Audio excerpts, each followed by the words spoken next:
Welcome to another episode of My Weird Prompts, an AI-generated podcast featuring the random prompts of Daniel Rosehill as answered by a revolving cast of friendly AI characters. Join us for deep dives into AI, technology, and whatever other random thing Daniel finds fascinating today. Subscribe on Spotify or your favorite podcatcher. Now, today's episode. This episode was generated using artificial intelligence. Please verify facts. Hi there, Herman and Corn. So today's parenting question, let's talk about the intersection. This is why, by the way, I'm so keen for us to work on the graph, because I'd say so many of the prompts that I sent to you, I realized there's actually connections to previous prompts, albeit tangentially. And I think if we can get the graph running, which anyone can check out at mywordprompts.com in its imperfect format. But that's the whole idea, is finding the connections between random topics. So Herman and Corn, the connection I'm alluding to is the connection between sensory stuff, which we've talked about in the context of sensory processing, ADHD, and parenting, which we've talked about in the context of Ezra. Because I have, I guess you could say, sensory issues, or I experience the sensory world a bit differently from a lot of people, I'm particularly interested to watch how Ezra is developing, not because, God forbid, I suspect he's going to have any issues, but because it's interesting to me to see someone learn, encounter senses. The thing that Ezra loves, he's 7 months and a bit, so putting things in his mouth, he'll put everything and anything in his mouth.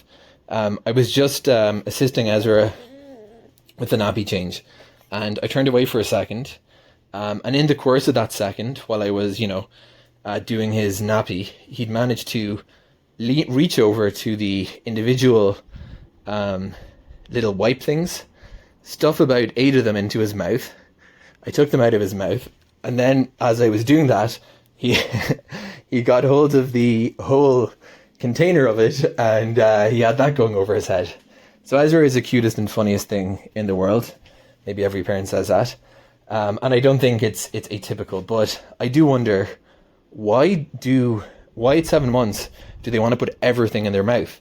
And I mean everything, as I'm sure parents know. We're in the stage now of, you start off baby proofing thinking, well, they're going to collide with furniture.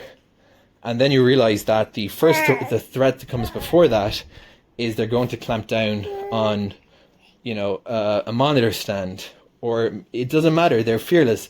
If it's metal, if it's a very dubious hygienic standing, so you're constantly on guard. And Ezra is currently, as I speak this, as I record this, he's doing some kind of some intriguing behavior where he's nibbling at my shirt. So Herman and Corn, I guess we've talked about curiosity in newborns. Is it just that they're experiencing stuff? But why specifically the mouth?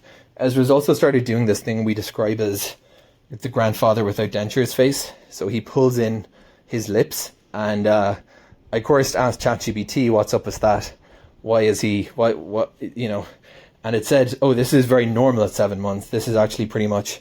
So it fascinates me that all this stuff is like a documented thing. It sounds a bit sterile to put it like that, but it's such a common thing and it happens all at a predictable age across different corners of the world. So Ezra is now kind of tapping.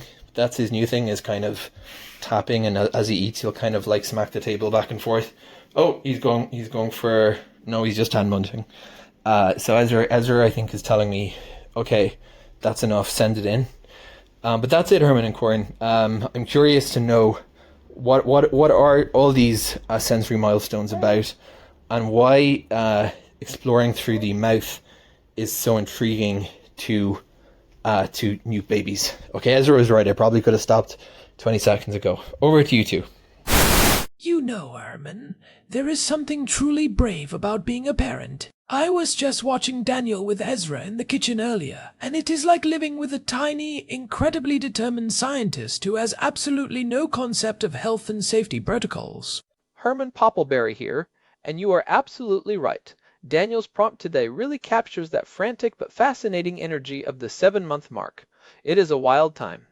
Ezra is currently at that stage where the entire world is essentially one giant buffet, and his only method of peer review is his own mouth. It is funny because Daniel mentioned that he started out baby-proofing for things like sharp corners on the coffee table, but then realized the real front line of defense is actually preventing his son from eating the monitor stand or a handful of baby wipes. It is a shift from protecting the baby's body to protecting the baby's digestive tract. Exactly. And Daniel's question is so poignant because he is looking at this through the lens of his own sensory experiences. He mentioned that he perceives the sensory world a bit differently, and seeing Ezra dive headfirst into these sensory milestones is making him wonder about the deeper mechanics. Why the mouth? Why now? And what does this tell us about how we all eventually learn to navigate the world? I think we should start there. We talk about motor milestones all the time, like when a baby rolls over or sits up or starts to crawl. Those are the big, visible markers. But sensory milestones are the invisible architecture of development. They are happening in the background, but they are just as critical. They really are. If you think about it, a baby is born into a literal explosion of data. Their eyes are learning to focus. Their ears are being bombarded with sounds that do not have meaning yet, and their skin is constantly being touched by clothes, blankets, and hands. A sensory milestone is essentially a point where the brain learns how to organize that data into something useful. It is the difference between hearing a noise and recognizing a voice. Right, it is the transition from just feeling things to actually perceiving them. So, let us tackle the big one Daniel brought up, the mouth. Why is a 7-month-old like Ezra so obsessed with putting everything in his mouth? I mean, he mentioned Ezra tried to stuff 8 baby wipes in there the second he turned his back. It sounds chaotic, but from a neurological perspective, it is incredibly efficient. To understand why, we have to talk about the sensory homunculus. Oh, I love the homunculus. It is such a weird visual. For those who have not seen it, it is basically a map of the human brain's sensory cortex, but it is drawn as a person where the body parts are sized according to how much brain power is dedicated to processing touch from that area. Exactly. And if you look at a homunculus, the hands are huge, but the mouth and the tongue are absolutely massive. They are giant. This is because the mouth is one of the most sensitive parts of the human body. It has a higher density of sensory nerve endings than almost anywhere else. For a baby, their hands are still learning fine motor skills.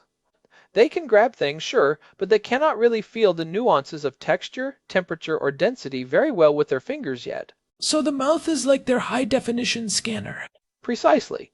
When Ezra puts a monitor stand or a wooden block in his mouth, he is not just tasting it. He is using his tongue and lips to determine the exact shape, the temperature, the texture, and the hardness. Is it cold? Is it squishy? Does it have sharp edges? His brain is getting a massive influx of data that his hands simply are not capable of providing yet. This is called oral exploration, and it is a foundational sensory milestone. It is interesting because we often think of the mouth as being for eating and speaking, but at 7 months, its primary job is information gathering. I wonder if there is an evolutionary component to this too. I mean, it seems risky to put random things in your mouth, but we have been doing it for hundreds of thousands of years. There's definitely a survival aspect. Before we had labels and plastic packaging, humans had to figure out what was edible and what was not. The mouth is the final gatekeeper. By exploring non-food objects with their mouths, babies are actually training their systems to recognize what belongs there and what does not. It is also linked to the development of the jaw and tongue muscles that will eventually be used for chewing solid food and, later, for speech. That is a great point. It is not just about the brain, it is about the physical mechanics. But what about that specific behavior Daniel mentioned? The grandfather without dentures look. He said Ezra pulls his lips in and makes this funny face. Daniel asked a large language model about it, and it said it was normal. But I am curious what is actually happening there. That is actually a classic 7-month behavior. It is often related to a couple of things. First, that is right around the time when the first teeth are usually starting to move under the gums. Even if they have not erupted yet, there is a lot of pressure and new sensation in the mouth. Pulling the lips in or rubbing the gums together is a way for the baby to provide their own sensory input to soothe that pressure. It is essentially self-massage. Like a form of proprioceptive feedback? Exactly. Proprioception is our sense of where our body parts are in space. By pulling his lips in and pressing them against his gums, Ezra is learning where his mouth ends and the rest of his face begins. He is testing the limits of his own anatomy. He is also probably discovering that he can control those muscles in a new way. It is like a kid discovering they can wiggle their ears, but for a baby, it is their whole world. Daniel also mentioned Ezra has started tapping on things, like, as he eats, he will smack the table back and forth. That seems like another one of those sensory-seeking behaviors. Oh, the table drumming is a huge milestone.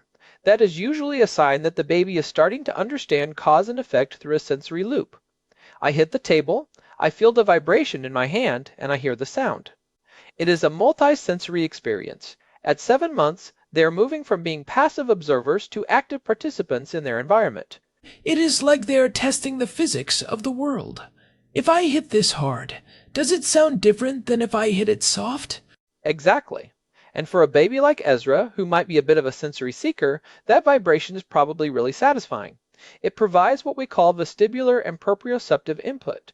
It helps them feel grounded in their own bodies. I want to go back to what Daniel said about his own sensory processing. He mentioned he experiences the world differently, and he is watching Ezra's development through that lens. It raises an interesting question about the connection between these early milestones and later sensory profiles. If a baby is a huge sensory seeker at 7 months, does that mean they will be a sensory seeker as an adult? That is a complex area of study, but there is definitely a connection. We all have a sensory threshold. Some people are sensory avoiders, meaning they get overwhelmed by loud noises or bright lights very easily. Others are sensory seekers, meaning they need more input to feel regulated. They might like crunchy foods, loud music, or constant movement. Right, and we have talked about this in the context of neurodiversity before, like in episode 412 when we discussed sensory processing in adults. Exactly. At 7 months, almost all babies appear to be sensory seekers because they are in a period of rapid brain growth where they need that data. However, you can sometimes see the early outlines of a child's temperament.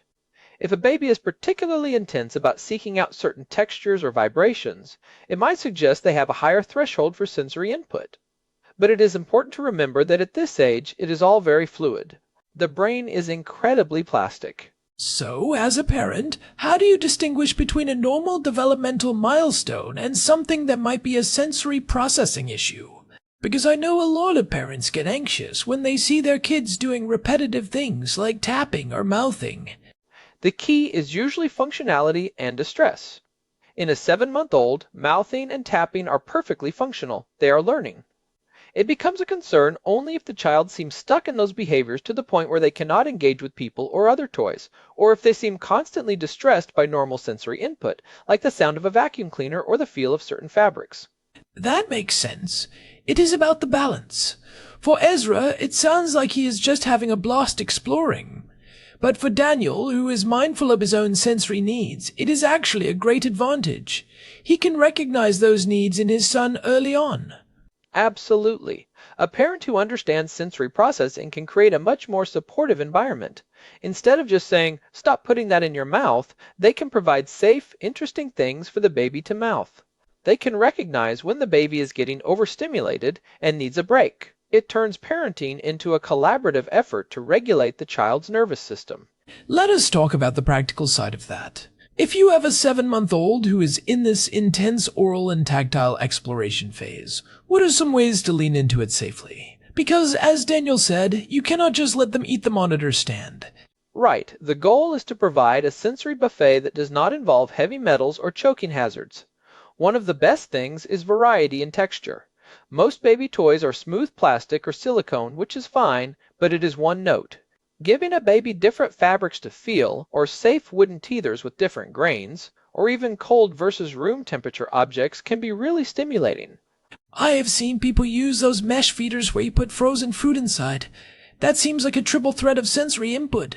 You get the cold, you get the taste, and you get the texture of the mesh. Those are fantastic. It provides intense sensory feedback that can be very calming for a baby who is seeking input. Another thing is what we call heavy work for babies. Heavy work? That sounds like you are putting them to work in a coal mine. Not quite.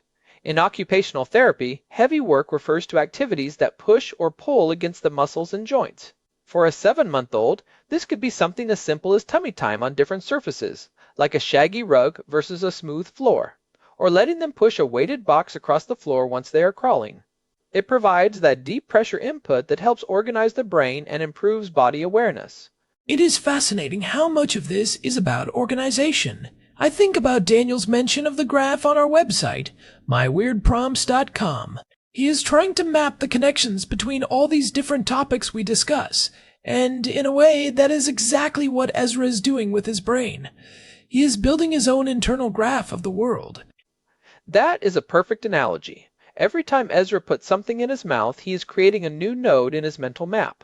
This is hard, this is soft, this is cold, and then he starts to connect those nodes. This hard thing also makes a loud noise when I drop it. This soft thing tastes like nothing. He is building a database of reality. And the mouth is the primary input device for that database right now. It is interesting to think about the transition. When does this phase typically end? When do kids stop leading with their mouths? It usually starts to taper off between 18 months and 2 years. By that point, their fine motor skills in their hands have caught up. They can use their fingers to explore the nuances of an object, so they do not need to use their tongues as much. Their vision has also become much more sophisticated. They can look at something and understand its texture without having to taste it. So it is really a bridge. The mouth is a bridge to the hands and eyes. Precisely. But even as adults, we never quite lose that oral sensory connection. Think about why people chew on pens when they are concentrating, or why we find certain food textures so comforting or repulsive.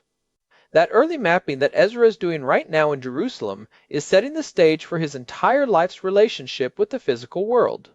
It makes me wonder about the second-order effects of this. If a baby is restricted in their sensory exploration, like if they are always in a container, or if they are never allowed to touch anything messy, does that impact their development later on? There is a lot of evidence that it does. We see it sometimes in children who have sensory defensiveness or very picky eating habits. Often, there is a lack of varied sensory exposure in those early windows. If a baby does not get to experience different textures in their mouth at 7 or 8 months, they might find the transition to textured solid foods much more difficult later on. Their brain might interpret a new texture as a threat rather than just another piece of data. That is a really important point for parents. The mess is actually part of the learning. When Ezra gets food all over his face and hands, or when he is gnawing on a wet washcloth, he is preventing future sensory issues. Exactly. It is about building a robust sensory library. The more volumes you have in that library, the less likely you are to be startled or overwhelmed by a new experience later. Let us talk a bit more about the lip-pulling thing, the grandfather look. Daniel seemed particularly intrigued by that. Is there any connection between that and the development of sound production? Because 7 months is also a big time for babbling, right? Oh, absolutely. Around 7 months, babies start doing what we call reduplicated babbling. That is, the ba-ba-ba or da-da-da sounds. To make those sounds, you need a lot of control over your lips and tongue. That grandfather face is essentially Ezra practicing his lip closure. He is strengthening the muscles he needs to make those B and M sounds. So he is not just making a funny face. He is in vocal spring training. He really is. Every time he pulls his lips in or smacks them together, he is learning how to shape the air coming out of his lungs. It is all connected. The sensory input from his gums tells him where his lips are, and then he uses that information to try and mimic the sounds he hears Daniel and the others making in the house. It is amazing how integrated it all is. You cannot separate the sensory from the motor or the cognitive. It is all one big, messy, beautiful process. It really is. And I think it is important to acknowledge that this stage can be exhausting for parents. Daniel mentioned being constantly on guard. That is a real thing. It is called hypervigilance, and it is a natural response when your child is a fearless explorer. Yeah, the word fearless stuck out to me in Daniel's prompt. He said they are fearless at this age. And it is true. They do not have the life experience to know that a monitor stand might fall on them, or that a baby wipe is not a snack. And that is where the parent comes in as the external prefrontal cortex. The baby provides the curiosity and the drive to explore, and the parent provides the safety boundaries. It is a partnership. But if you can view that exploration as a critical developmental milestone rather than just a nuisance, it changes the energy of the interaction. It turns a chore into a scientific observation. Exactly. Instead of, oh no, he is doing it again, it is, oh look, he is exploring the density of that plastic. It does not make it less messy, but it makes it more meaningful. I am curious about the tapping again. Daniel mentioned Ezra taps as he eats. Is there a rhythmic component to sensory milestones? Definitely. Rhythm is one of the first ways babies learn to organize time and movement. The vestibular system, which is located in the inner ear and handles balance and spatial orientation, is very closely linked to our sense of rhythm. Tapping in a rhythmic way helps a baby feel a sense of predictability. It is a way of saying, I do this, and then this happens. It is very grounding. It is like they are creating their own heartbeat for the environment. That is a lovely way to put it. And for a baby who might be feeling a bit overwhelmed by the sensory input of a meal, the different tastes and textures, that rhythmic tapping might be a way for them to stay regulated. It is a self-soothing mechanism. So we have covered the mouth as a high-definition scanner, the homunculus, the lip pulling as muscle training, and the tapping as a rhythmic grounding exercise. What is next for a 7-month-old? What is the next big sensory milestone Daniel should be looking out for? The next big shift is usually around 9 to 10 months, and that is when they start to develop the pincer grasp. This is when they can pick up small things with their thumb and forefinger.